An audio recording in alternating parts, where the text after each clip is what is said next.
Yes, you heard that right. This is the most underrated principle or concept in the world of lifting, in my opinion, and that is the concept of the minimum effective training dose. For those of you that don't know, aka the one person, I did my PhD on the minimum effective dose for strength, specifically looking at power lifters. But what is the minimum effective dose? Well, the concept of the minimum effective dose is essentially you doing the least amount of work in order to get the response that you want from a particular thing. The concept of the minimum effective dose is obviously something that you see in many different areas, like medicine, for example. What is the least amount of a drug one can give to a patient for them to see a meaningful response to that drug? A common misconception with a minimum effective dose is that it is a concept for people to sort of play around with to maintain fitness and maintain muscle mass and maintain strength. And it's like it's only for beginners or it's only just for periods where you're busy, but it's so much more than that. And that's why I think it is overrated. It is literally the concept that can allow you to make gains forever. And who is it useful for? Beginners, intermediate lifters, advanced lifters, elite lifters. Well, it is useful literally for everyone. Every lifter and every athlete out there can benefit from the concept of the minimum effective dose. What is the least they can do at any given point in order to see a meaningful increase in whatever attribute they want to increase? Here, we'll be specifically talking about strength and muscle gain, because these are the things we care about. But obviously, an athlete who focuses on speed cares about speed. But I hear you asking, Dr. Pak, you stupid loser. I'm not sure that was warranted, but I hear you asking, why not do things always to the max? And I hear you. You want to make the most amount of progress you can possibly make in the gym. You want to gain as much strength as possible. But the reality is, and this is something we've seen in the volume literature over and over again, at least in terms of hypertrophy, that there are diminishing returns after a point. In order for you to get that extra 5 to 10% of potential muscle gain, because even in the literature, things are not 100% sure, you may need to do a whole bunch of extra work.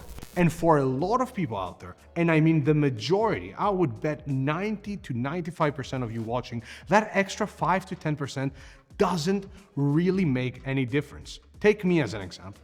My deadlift is somewhere around the 280 to 290 kilo mark. That's nearly 635 pounds. In order for me to get that 300 kilo deadlift and increase my strength, I need to put a lot of work and effort and commit to deadlift training for a few years at this point in order to gain a mere 20 pounds on my deadlift. That don't make any difference in any sort of scenario except my own personal want to see that number on the bar and lift it, which I will soon. So for me that matters, and getting that extra 5 to 10% matters, but the amount of effort that I'm putting into this is arguably something that the majority of people out there do not care about. The same goes with muscle mass. The same goes for hypertrophy. If you want to feel like you've done everything in your capability in order to gain the absolute amount of muscle mass that you can possibly gain, you need to experiment with higher volumes. You need to be training very consistently and multiple times per week, pushing multiple sets for multiple years, very close to failure, while paying attention to your recovery, to your diet, etc., etc. All that to potentially gain an extra bit of muscle that, sure, for some of us freaks may be a visible change, but for the majority of people, it won't be a game-changing difference as far as their physique goes. We see that all the time in the niche of bodybuilding, where you see before and after pictures of bodybuilders where the average person, average gym goer, wouldn't be able to see a difference. But the most important thing is that in order for you to be jacked, to be strong, and to be healthy for the rest of your life, you need to be lifting for the rest of your life. And falling in the trap of constantly chasing maximum and constantly trying to force the most optimal program can lead to periods where you feel disheartened by the fact that, hey, you can't stick to 4 days a week training or 6 days a week training or whatever that may be.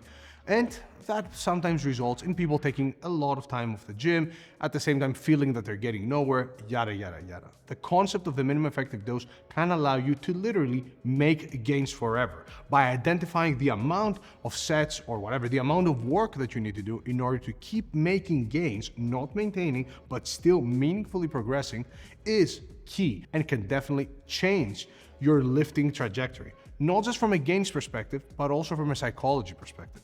Obviously, keeping in mind, this is me speaking as a coach now. We don't have a ton of data on the minimum effective dose and psychology, but as a lifter, knowing that with X amount of work, I can still see progress, that allows me to feel much better about weeks where I'm busy, weeks where I'm tired, or periods in my life where I don't feel like going to the gym and absolutely pounding myself.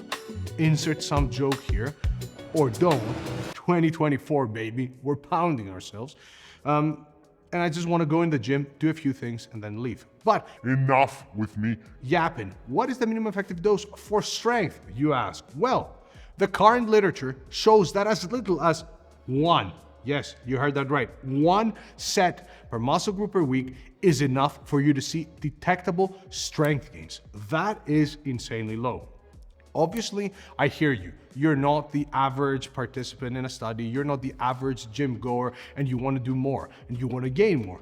However, if we look at the literature on volume and strength, things start to sort of plateau at about 4 sets per week. Yes, again, you heard that right. This is also an ear examination for some reason. I'm checking your hearing.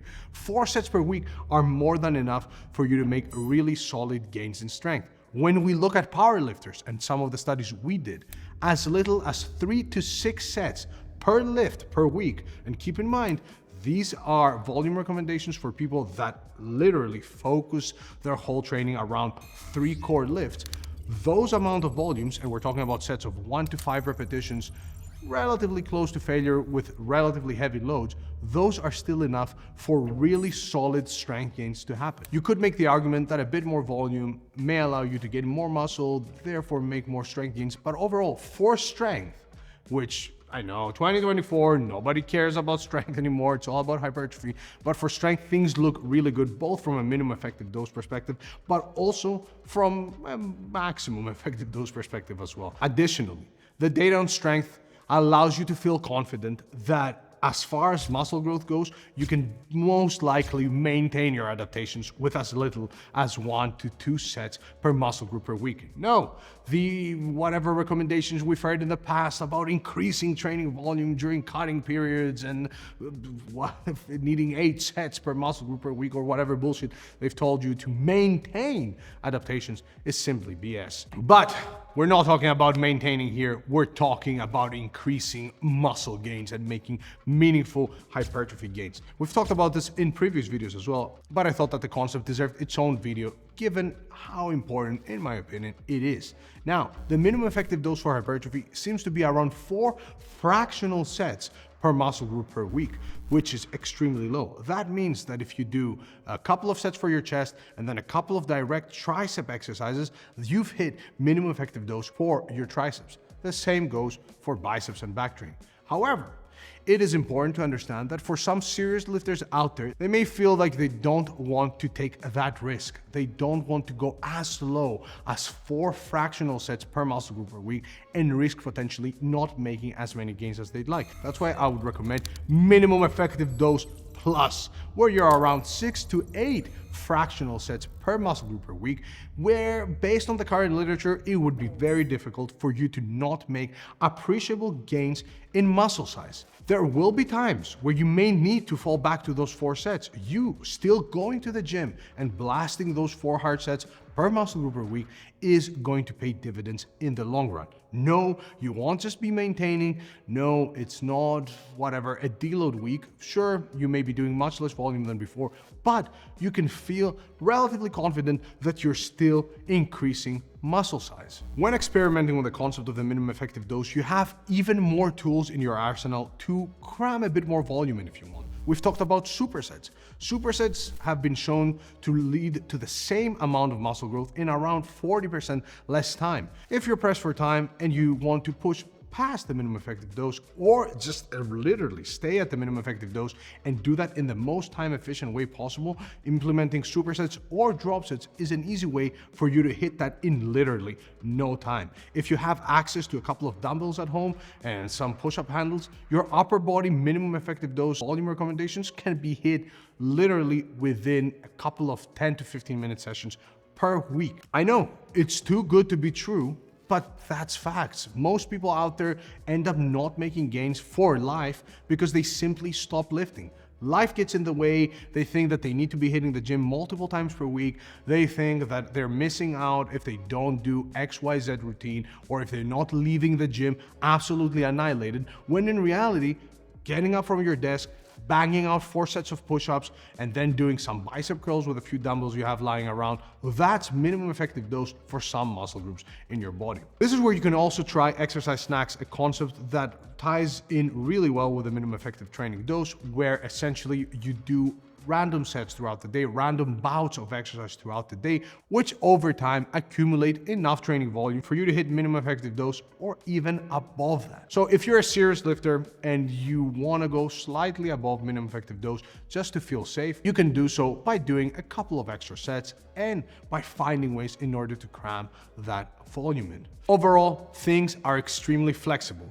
Even if you're resting for less than a minute, you're still gonna make top gains.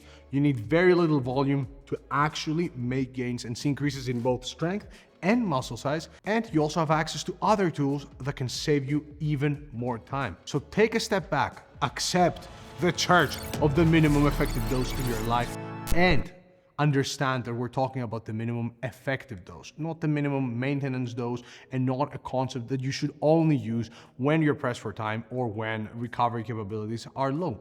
You can literally base your training around the lowest volume you need to do, and then based on your goals, assess whether you need to do more or not. Trust me when I say this, a lot of people out there are still unaware that you can make really solid gains, even as an advanced lifter, even as a very strong individual with such low volumes. Some final considerations here. If you're just doing a handful of sets per muscle group per week, it may be useful to prioritize mostly compound exercises to make your life even easier. So opting for things like a chest press, a lat pull down, yada, yada, yada. So you can also hit your triceps, front delts, biceps, etc. while you're hitting your back and chest.